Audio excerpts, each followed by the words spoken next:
മുന്നോട്ട് അവകാശങ്ങൾ നേടാനായി നേടിയെടുത്തവ സംരക്ഷിക്കാൻ സോദരിമാരെ മുന്നോട്ട്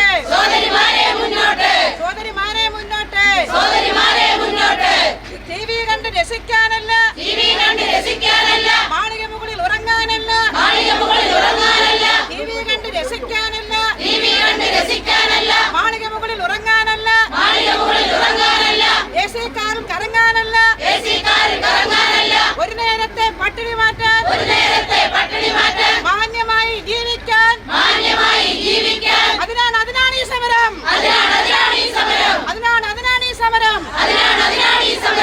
സമരം വിജയിക്കും വരെയും സമരം ചെയ്യും ഓരോ ചവിടും മുന്നോട്ട് ടീം വർക്കേഴ്സിനെ സ്ഥിരം ജീവനക്കാരായി അംഗീകരിക്കുക.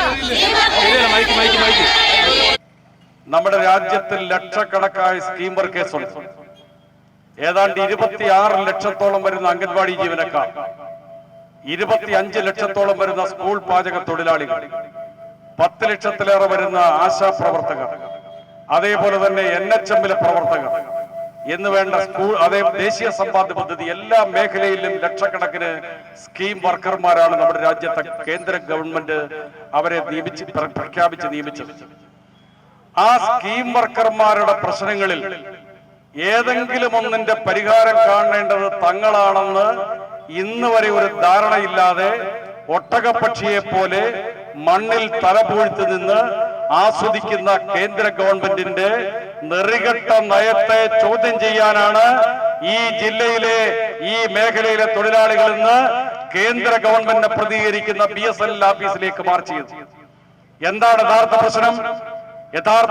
ഇന്ന് അംഗൻവാടി ജീവനക്കാരെ സംബന്ധിച്ചിടത്തോളം പോഷൻ ട്രാക്കർ എന്ന് പറഞ്ഞൊരു സാധനം കൊണ്ടുവന്നിട്ട് അവരുടെ ജീവിതത്തിൽ വലിയ പ്രതിസന്ധി സൃഷ്ടിക്കുക. അതേപോലെ തന്നെ ഓരോ ജില്ലയിലെ ആ ഉദ്യോഗസ്ഥന്മാർ അവർക്ക് തോന്നുന്ന പോലെ ചില മെനുവിന്റെ പരിഷ്കാരങ്ങൾ ഇതെല്ലാം കൂടെ കൊണ്ടുവന്ന് അവർക്ക് അവരുടെ താങ്ങാനാവാത്ത ഭാരം സൃഷ്ടിക്കുന്നതോടൊപ്പം അവരെ ഇതുവരെയും ഒരു തൊഴിലാളി എന്ന നിർവചനത്തിൽപ്പെടുത്താൻ നമ്മുടെ രാജ്യം ഭരിക്കുന്ന ഗവൺമെന്റ് തയ്യാറായിട്ടില്ല. ഇത് തന്നെയാണ് ആശാപ്രവർത്തകരുടെയും അതേപോലെ തന്നെ NHM-നെ സംബന്ധിച്ച് പറഞ്ഞാൽ ആ ദേശീയ ആരോഗ്യ ദൗത്യത്തിന് വേണ്ടി കുറേയേറെ ആളുകളെ നിയമിച്ചിട്ട് കേരളം എന്നൊരു സംസ്ഥാനത്തേക്ക് മാത്രം 786 കോടി രൂപയാണ് കേന്ദ്ര ഗവൺമെന്റ് നൽകേണ്ടത് നൽകാതിരിക്കുന്നത്. ഞാൻ സൂചിപ്പിച്ചത് ഓരോ മേഖലയിലും ഇത് തന്നെയാണ് പ്രശ്നം. ഇപ്പൊ അംഗൻവാടി മേഖലയിലാണെങ്കിൽ അംഗൻവാടി മേഖലയിലെ തൊഴിലാളികൾ അവരെ തൊഴിലാളികളായി അംഗീകരിക്കണം. തൊഴിലാളികളായി അംഗീകരിച്ചാൽ അവർക്ക് ന്യായമായും തൊഴിലാളികളുടെ വേതനം മിനിമം വേതനത്തിന് അവർക്ക് അർഹരാകും.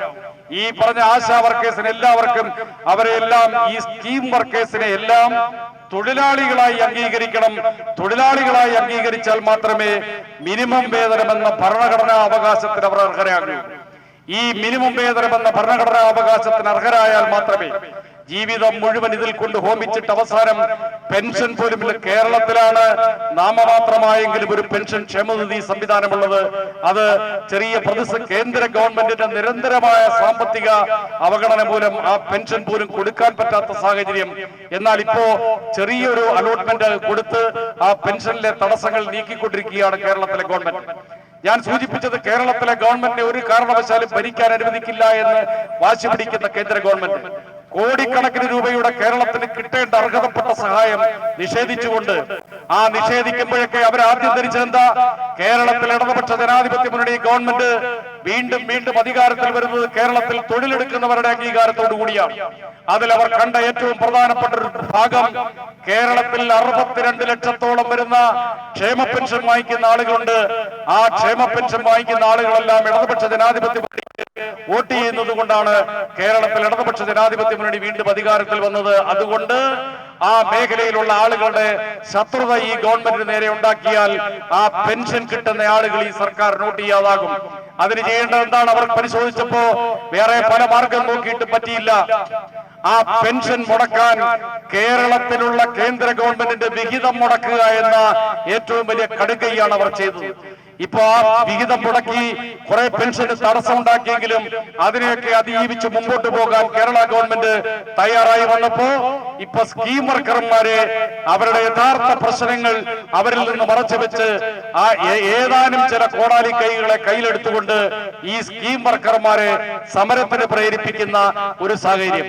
യഥാർത്ഥത്തിൽ ആരാണ് ഈ സ്കീം വർക്കർമാരുടെ ജീവിതത്തെ മാറ്റേണ്ടത്? ആർക്കാണ് അധികാരം? കേന്ദ്ര ഗവൺമെന്റാണ് സ്കീം വർക്കർമാരെ നിയമിച്ചത്. നിയമിക്കുമ്പോ തന്നെ ഇവരെ ആകെ വോളണ്ടിയർമാർ എന്നാണ് നിയമന ഉത്തരവിൽ പരാമർശിച്ചത്. അതിന് പകരം വോളണ്ടിയർമാർ എന്നതിന് പകരം അവരെ തൊഴിലാളികൾ എന്ന് ആ ഉത്തരവിൽ പരാമർശിച്ചിരുന്നെങ്കിൽ ഇന്ന് ഈ നിൽക്കുന്ന മുഴുവൻ ആളുകൾക്കും മിനിമം വേതനത്തിന് അവകാശമുണ്ടാകുമായിരുന്നു, മിനിമം വേതനത്തിന് അർഹത ഉണ്ടാകുമായിരുന്നു. എന്നാൽ ആ തൊഴിലാളി എന്ന പരാമർശം അവർ രേഖപ്പെടുത്തിയില്ല.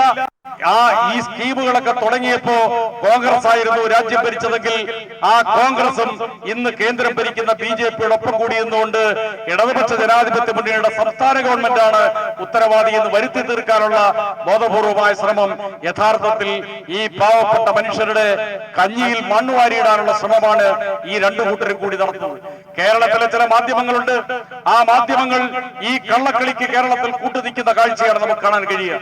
തിരുവനന്തപുരത്ത് ആശാവർക്കർമാരുടെ പേരിൽ ഒരു സമരം നമ്മൾ ഇന്നുവരെ കേട്ടിട്ടില്ലാത്തൊരു പുതിയ സംഘടന SUCI എന്ന സംഘടന അവർ ആ സമരവുമായി രംഗത്ത് വന്നപ്പോ ഞങ്ങൾ അന്ന് തന്നെ പറഞ്ഞു, SUCI എന്ന് പറയുന്ന സംഘടന രാജ്യത്ത് എവിടെ BJP-ക്ക് ആപത്ത് വരുന്നു ആ ആപത്തിൽ അവരെ തുണയ്ക്കാൻ രംഗത്ത് വരുന്ന ആപദ്ബാന്ധവനാണ് ഈ SUCI എന്ന് പറയുന്ന സംഘടന. അവരെവിടെയും പണം വാങ്ങി BJP-ക്ക് സഹായം കൊടുക്കുന്ന സാഹചര്യമാണ് നമുക്ക് രാജ്യത്തിന്റെ ചരിത്രത്തിൽ എവിടെയും കാണാൻ കഴിയുക. ഈ സംഘടന ഈ സമരപ്പന്തലിൽ വന്നിട്ട് ഈ കേന്ദ്ര ഗവൺമെന്റിന്റെ പ്രതിനിധിയായ സുരേഷ് ഗോപി എന്ന് പറയുന്ന കേന്ദ്രമന്ത്രിയെ കൂടി ആ സമരപ്പന്തലിലേക്ക് ആനയിച്ചിട്ട് അയാളോടൊപ്പം നിന്ന് കൈകൊട്ടിക്കളിയും ഡാൻസ് കളിക്കാൻ ഒരു മടിയും അവർക്കും ഉണ്ടായില്ല.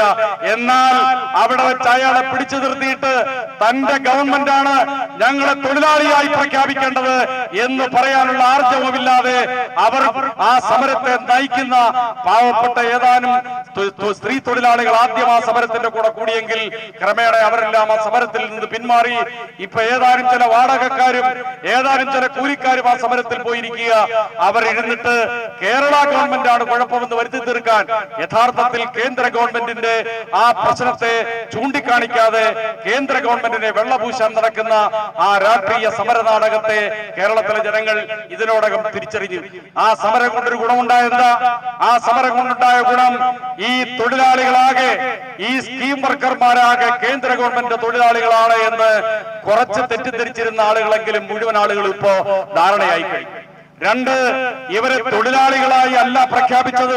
നിയമന ഉത്തരവിൽ തന്നെ അംഗൻവാടിക്കാരെയും ആശാപ്രവർത്തകരെയും സ്കൂൾ ഹെൽത്ത് നഴ്സുമാരെയും NHM വളണ്ടിയർമാരെയും എല്ലാവരെയും തൊഴിലാളികളെന്നല്ല പരാമർശിച്ചത്, അവരെ വളണ്ടിയർമാർ എന്നാണ് പരാമർശിച്ചതെന്ന് ആ സമരം കൂടുതൽ ആളുകളെ കൂടെ ബോധ്യപ്പെടുത്തി. അങ്ങനെ എല്ലാ തരത്തിലും ആളുകളെ കൂടുതൽ ബോധ്യപ്പെടുത്തുന്ന തരത്തിലേക്ക് ആ സമരനാടകം മാറിയ ഒരു സാഹചര്യത്തിലാണ് യഥാർത്ഥ തൊഴിലാളികളുടെ യഥാർത്ഥ പ്രശ്നം അത് പരിഹരിക്കേണ്ട ആളുകളുടെ മുമ്പിലേക്ക് ഈ സമരവുമായി ഇപ്പോ CITU എത്തിയത്. ഈ സമരം CITU ഇന്ന് തുടങ്ങിയതല്ല. വളരെ നാളുകളായി അംഗൻവാടി തൊഴിലാളികളും ആശാവർക്കർമാരും അതേപോലെ തന്നെ NHM ജീവനക്കാരും സ്കൂൾ ഹെൽത്ത് നഴ്സ് ജീവനക്കാരും അതേപോലെ തന്നെ ദേശീയ സമ്പാദ്യ പദ്ധതി ജീവനക്കാരും സമരത്തിന്റെ പാതയിൽ തന്നെയാണ്.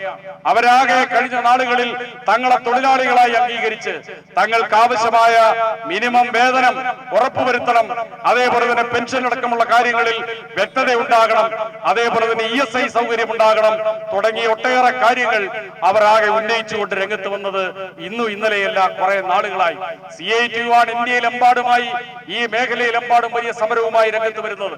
ആ സമരത്തിന്റെ ഭാഗമായി തന്നെ ആ സമരം നിൽക്കുമ്പോൾ തന്നെ നിങ്ങൾ ഓർക്കണം, കേരളത്തിലെ ഇടതുപക്ഷ ജനാധിപത്യ മുന്നണി ഗവൺമെന്റാണ് കേരളത്തിൽ തൊഴിലാളി താല്പര്യം ഉയർത്തിപ്പിടിച്ചുകൊണ്ട് ഈ മേഖലയിൽ ഇത്രയെങ്കിലും ന്യായമായ ശമ്പളവും ആനുകൂല്യങ്ങളും കൊടുക്കാൻ തയ്യാറായത്. ഇപ്പൊ ഈ സമരത്തിന്റെ പശ്ചാത്തലത്തിലാണല്ലോ ഇന്ത്യയിലെ വിവിധ സംസ്ഥാനങ്ങളിൽ ഈ മേഖലയിലെ തൊഴിലാളികൾക്ക് കിട്ടുന്ന കൂലിയും കേരളത്തിലെ കൂലിയും തമ്മിൽ താരതമ്യം ചെയ്യാൻ നമുക്ക് അവസരം കിട്ടിയത്. ആ താരതമ്യം ചെയ്തപ്പോഴാണ് കേരളമാണ് എല്ലാ കാര്യത്തിലും ഏറ്റവും മുമ്പിൽ നിൽക്കുന്നത് എന്ന് ബോധ്യപ്പെടാൻ കൂടി ഈ കപട സമരത്തിന് കഴിഞ്ഞു എന്നുള്ളതാണ് യാഥാർത്ഥ്യം. ഞാൻ ദീർഘിപ്പിക്കുന്നില്ല. ഈ സമരം ഇത് ഇന്ന് സൂചനയാണ്. കേരളത്തിൽ സ്കീം വർക്കർമാർ ലക്ഷക്കണക്കിനുണ്ട്. ആ ലക്ഷക്കണക്കിന് സ്കീം വർക്കർമാർ തീരുമാനിച്ചാൽ ഒരു ഗവൺമെന്റ്, ഒരു രാഷ്ട്രീയ പാർട്ടിയുടെ പ്രവർത്തനത്തെ എങ്ങനെ നാട്ടിൽ കൊണ്ടുപോകാൻ കഴിയും, കൊണ്ടുപോകാൻ കഴിയില്ല എന്ന് നിശ്ചയിക്കാനുള്ള ശേഷിയുള്ളവരാണ് ഈ സ്കീം വർക്കർമാരായി നമ്മുടെ മുമ്പിൽ എത്തിയിരിക്കുന്നത്, നമ്മുടെ നാട്ടിലുള്ളത് എന്ന് ഈ രാജ്യത്തെ എല്ലാ രാഷ്ട്രീയ പാർട്ടികളെയും ബോധ്യപ്പെടുത്താൻ കൂടി ഈ സമരം ഉപകരിക്കും എന്ന് സൂചിപ്പിച്ചുകൊണ്ട് ഞാൻ ഈ സമരത്തിൽ പങ്കെടുത്ത മുഴുവൻ വളണ്ടിയർമാരെയും അഭിവാദ്യം ചെയ്തുകൊണ്ട് ഈ സമരം ഔപചാരികമായി ഉദ്ഘാടനം ചെയ്ത് അറിയിക്കുന്നു. നന്ദി, നമസ്കാരം.